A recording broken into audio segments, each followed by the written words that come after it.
타라를 수행해 본 경험이 있으신가요? 그렇다면 한 번쯤 이런 고민을 해보셨을 것입니다.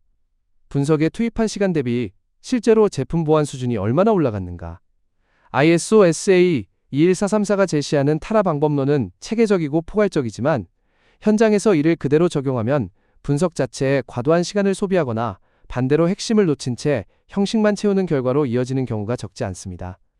이 글에서는 타라의 절차를 나열하는 대신 실무에서 자주 마주치는 함정과 이를 피하기 위한 구체적인 접근법을 다룹니다. 타라의 기본 개념을 이미 알고 계신 분들이 다음 타라는 어떻게 하면 더 잘할 수 있을까를 고민할 때 참고가 되기를 바랍니다.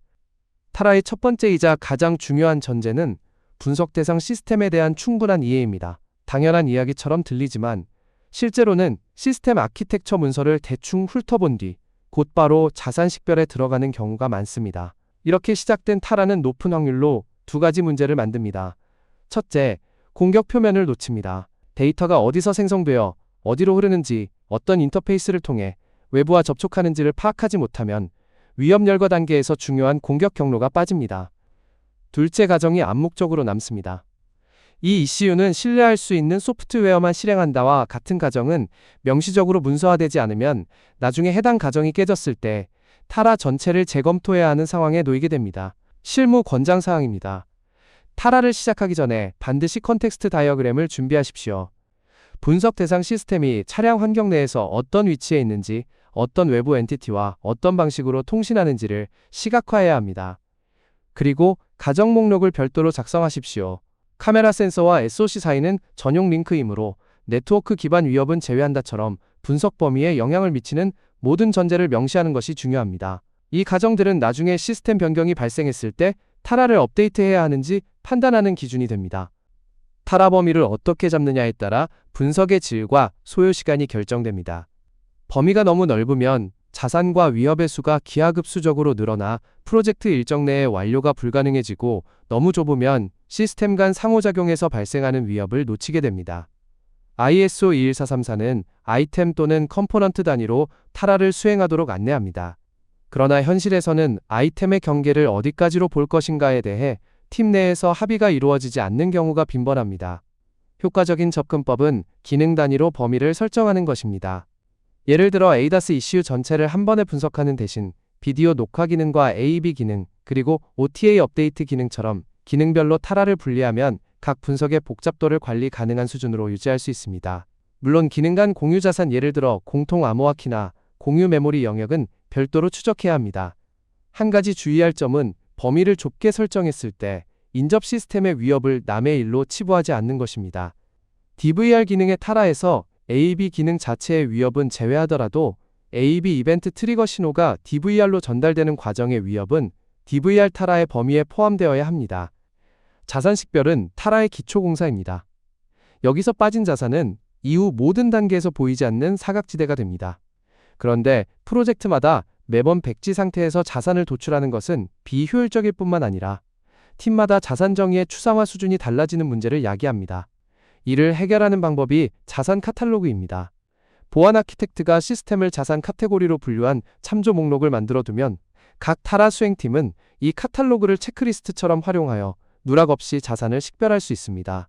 자산 카탈로그의 카테고리 예시로는 플래시 메모리에 저장된 소프트웨어 바이너리 런타임 메모리에 로드된 캘리브레이션 데이터 네트워크를 통해 전송 중인 제어 메시지 외부 저장 매체에 기록된 로그 데이터, 그리고 하드웨어 보안 모듈 내부의 암호화 키 등이 있습니다.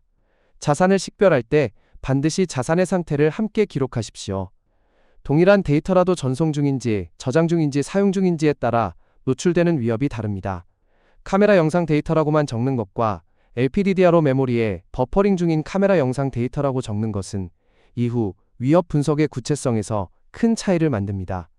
또한 자산 카테고리를 위협 클래스에 미리 매핑해두면 새로운 타라를 시작할 때 공통 위협 카탈로그의 위협을 바로 활용할 수 있어 위협 커버리지를 극대화하고 팀 간 불일치를 방지할 수 있습니다. 피해 시나리오는 자산의 사이버 시큐리티 속성이 침해되었을 때 이해관계자에게 미치는 실질적 피해를 기술하는 단계입니다. 이 단계에서 흔히 발생하는 실수는 피해 시나리오를 기술적 용어로만 작성하는 것입니다. 캔 메시지의 무결성 침해는 위협 설명이지 피해 시나리오가 아닙니다. 피해 시나리오는 조향 제어 알고리즘의 오작동으로 인한 불규칙한 조향이나 부족 조향 또는 과조향처럼 최종 사용자나 이해관계자 관점에서의 결과를 담아야 합니다. ISO 21434는 피해를 안정과 재정, 그리고 운영, 마지막으로 프라이버시, 이렇게 4가지 영역으로 분류합니다. 피해 시나리오를 작성할 때 이 4가지 관점을 체크리스트로 활용하면 누락을 줄일 수 있습니다. 한 가지 실무적 팁을 덧붙이자면 피해 시나리오의 원인을 포함하지 않는 것이 분석 효율 면에서 유리합니다. 네트워크 공격으로 인한 비디오 삭제와 물리적 접근으로 인한 비디오 삭제를 별도 피해 시나리오로 분리하면 영향 등급 산정과 위험 매핑의 조합이 불필요하게 늘어납니다. 피해 시나리오는 비디오 기록의 영구 삭제로 인한 사고 책임 규명 불가처럼 원인과 무관하게 결과만 기술하고 원인은 위협 시나리오 단계에서 다루는 것이 효율적입니다. 위협을 열거할 때 가장 널리 사용되는 프레임워크가 스트라이드입니다. 스푸핑과 변조, 그리고 부인과 정보 노출, 그리고 서비스 거부 마지막으로 권한 상승, 이 6가지 위협 유형을 자산 속성에 대입하여 위협을 체계적으로 도출합니다. 여기서 중요한 원칙이 있습니다. 스트라이드는 공격 기법의 분류가 아니라 자산 속성에 대한 위협의 분류라는 점입니다. 캔 메시지를 변조한다는 것은 공격 기법이고 카메라 영상 데이터의 무결성이 침해된다가 위협입니다. 이 구분이 흐려지면 동일한 위협이 여러 번 중복 열거되거나 반대로 하나의 공격이 여러 자산 속성에 미치는 영향이 누락됩니다. 예를 들어 카메라 영상 데이터의 CRC 필드를 변조하는 공격을 생각해 봅시다. 이 공격의 직접적 결과는 영상 데이터의 무결성 침해입니다. 그러나 에이다스가 해당 데이터를 무효로 판단하여 폐기하면 결과적으로 영상 데이터의 가용성 손실로 이어집니다. 하나의 공격이 2가지 자산 속성에 영향을 미치는 것이며 각각에 대해 피해 시나리오와의 매핑이 필요합니다.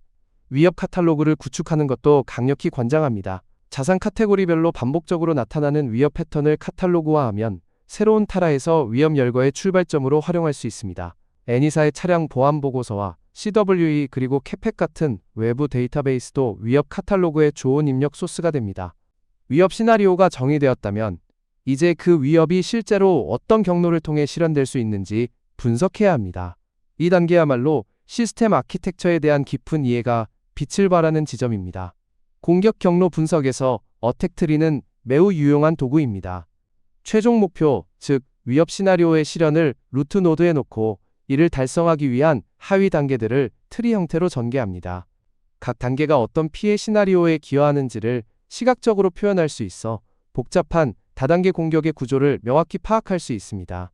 실무에서 공격 경로를 정의할 때 주의해야 할 점은 외부 아이템을 공격의 시작점으로 삼지 않는 것입니다. 텔레매틱스 장치가 이미 침해된 상태에서 캔 메시지를 조작한다는 유효한 공격 경로이지만 텔레매틱스 장치 자체를 어떻게 침해하는지는 해당 타라의 범위가 아닙니다. 공격 경로는 분석 대상 시스템의 경계에서 시작되어야 합니다. 비디오 녹화 기능의 예를 들면 텔레매틱스 장치를 통한 네트워크 접근에서 시작하여 에이다스 시스템과의 캔 통신 세션에서 유효한 카메라 영상 메시지를 주입하고 카메라 영상을 위조하여 에이다스 시스템의 비디오 녹화 데이터를 오염시키는 것이 하나의 공격 경로가 될 수 있습니다. 리스크 값은 공격 가능성 등급과 영향 등급의 조합으로 산출됩니다. ISO SAE 21434는 구체적인 산출 방법을 강제하지 않지만 최종 리스크 값이 1에서 5 사이의 정수여야 한다고 요구합니다. 공격 가능성을 평가할 때는 다음 요소들을 고려합니다. 필요 시간은 공격을 준비하고 실행하는 데 소요되는 기간입니다. 전문 지식은 공격자에게 요구되는 기술적 역량 수준입니다. 장비는 공격에 필요한 하드웨어 및 소프트웨어 도구의 접근성입니다. 시스템 접근성은 공격 대상에 물리적 또는 논리적으로 접근하는 난이도입니다. 영향 등급은 안전과 재정, 그리고 운영과 프라이버시 각 영역에서의 피해 심각도를 평가하되 가장 높은 영향을 대표값으로 사용합니다. 자동차 도메인에서는 헤븐스나 에비타 같은 기존 프레임워크를 활용하거나 조직 자체의 프레임워크를 개발하여 사용할 수 있습니다. 리스크 평가에서 가장 빈번하게 발생하는 논쟁은 공격 가능성의 주관성입니다. 같은 공격 경로에 대해 전문가급 장비가 필요하므로 낮음이라고 보는 시각과 공개된 취약점이 있으므로 높음이라고 보는 시각이 충돌합니다. 이를 완화하기 위해 공격 가능성 평가 시 근거를 반드시 함께 기록하고 가능한 한 공개된 취약점 데이터베이스나 업계 사례를 참조하여 객관성을 확보하십시오. 리스크 평가가 완료되면 각 위험에 대해 처리 방식을 결정해야 합니다. ISO SAE 21434는 위험 완화와 위험 전가, 그리고 위험 수용의 선택지를 제공합니다. 현장에서 자주 관찰되는 두 가지 극단이 있습니다. 첫 번째 극단은 모든 위험을 완화하려는 접근입니다. 이 경우 보안 요구사항의 수가 폭발적으로 증가하여 프로젝트 일정과 비용에 심각한 영향을 미칩니다. 더 심각한 것은 정작 고위험 항목에 충분한 자원이 투입되지 못하는 결과를 초래할 수 있다는 것입니다. 두 번째 극단은 대부분의 위험을 수용하는 접근입니다.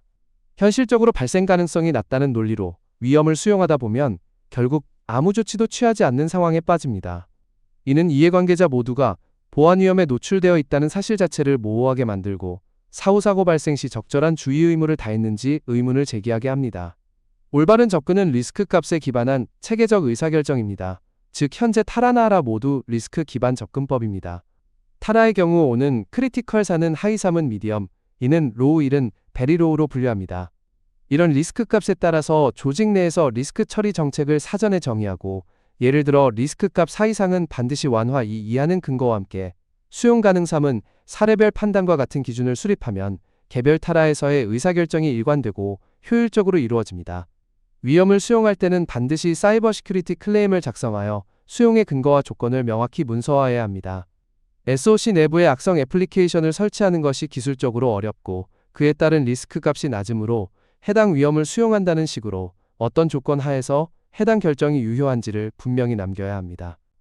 리스크 처리 결정에서 완화로 분류된 항목들에 대해 사이버 시큐리티 골을 정의하고 이를 달성하기 위한 보안 컨트롤 및 요구사항을 도출합니다. 실무에서 효과적인 방법은 보안 컨트롤을 요구사항 정의에 통합하는 것입니다. ADAS 시스템은 비휘발성 메모리에 저장하기 전에 위조 불가능한 타임스탬프를 포함하는 비디오 데이터에 디지털 서명을 적용해야 한다처럼 요구사항 문장 자체에 적용되는 컨트롤이 드러나도록 작성하면 가독성과 추적성이 모두 향상됩니다. 보안 요구사항을 도출할 때 반드시 공격 경로를 역으로 검토하십시오. 각 공격 경로의 어떤 단계를 차단하는 것이 가장 효과적인지, 하나의 컨트롤이 여러 공격 경로를 동시에 차단할 수 있는지를 분석하면 최소한의 보안 컨트롤로 최대한의 위험 감소 효과를 얻을 수 있습니다. 컨셉 수준의 요구사항이 도출되면 이를 하드웨어 및 소프트웨어 보안 요구사항으로 분해하는 과정이 이어집니다. 이 과정에서 설계 각 계층의 아키텍처 약점을 식별하기 위해 타라의 추가 정제가 필요할 수 있습니다. 타라는 한번 작성하고 끝나는 산출물이 아닙니다. 검토와 승인을 거친 후에도 유지보수 단계에서 지속적으로 업데이트되어야 합니다.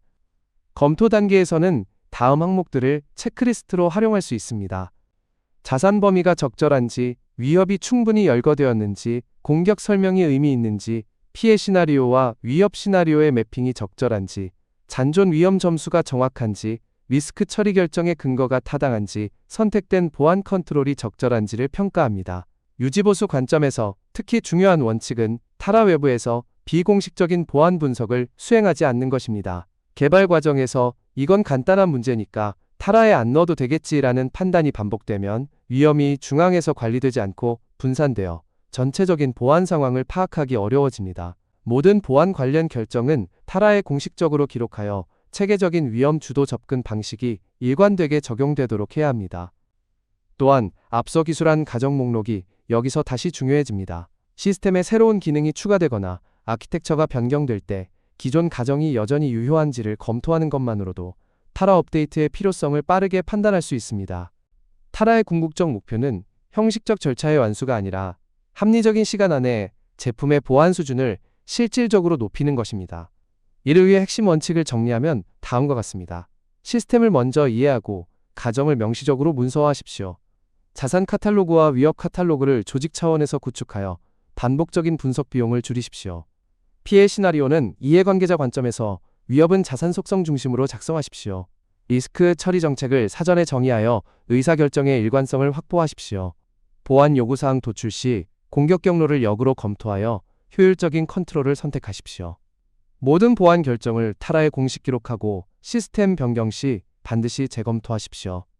타라는 보안 엔지니어링의 출발점입니다. 잘 수행된 타라는 프로젝트 전체의 보안 활동에 명확한 방향을 제시하고 한정된 자원을 가장 효과적으로 배분할 수 있는 근거를 제공합니다.